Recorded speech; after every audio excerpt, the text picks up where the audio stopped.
Harley was going to school at the Banksia, that was year 7, and for some reason, like, he never got into trouble or anything like that, but he did pretty much a whole term and he wasn't going to school. When I was at my wit's end in how was I going to get Jared to attend mainstream school.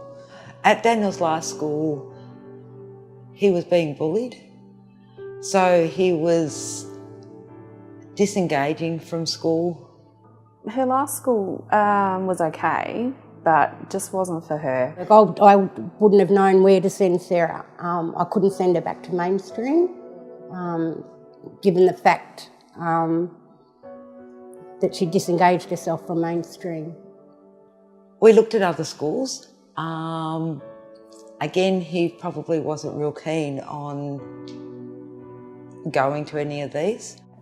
So for about 2-3 years he didn't really go to school. We tried distance education, but there was no teacher role there to help him along. And then eventually I contacted Josie, which I had read such marvellous reviews about the Pavilion.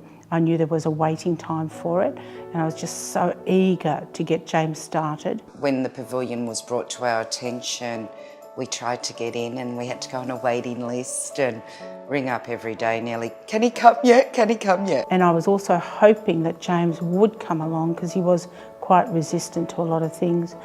And it's the most wonderful place I've ever come across. Oh, the Pavilion is a godsend. Otherwise I'd have Caleb at home. He didn't want to go to school, whereas now he loves school. He can do anything to go to school. It's catered to their needs. If they need to work on their own and away from people, that's possible. If they want to be social, they can be social. So there's no pressure on them to conform to everybody else.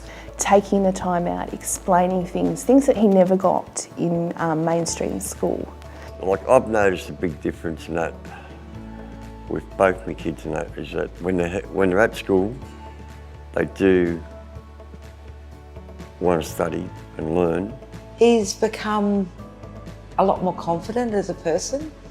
I think he's a lot more sure of himself. A sheer miracle where now he's able to actually go out in public, go for a walk. For Jared to come home and talk about things he's done at school and the siblings to interact with what they've done and, you know, similar topics and everything, it's brought a normalcy back.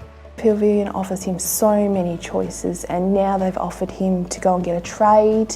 The longer they stay, the more better it is for them, because then they can start doing apprenticeships and they can get help getting a job and all.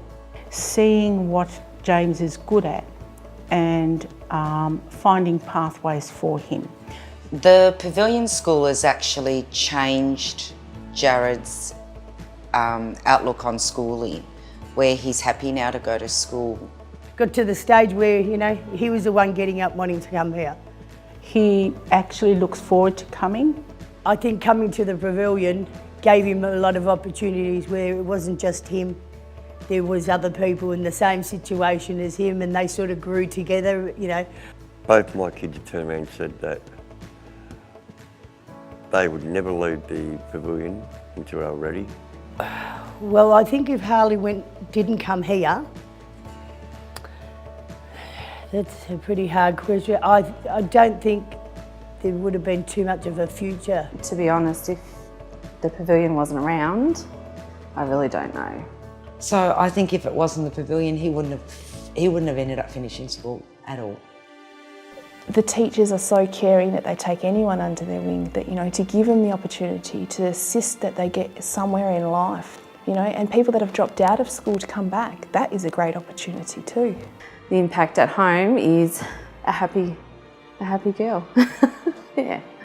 I know that my kids and that will be able to achieve anything they put their mind to, and that even if I'm not around.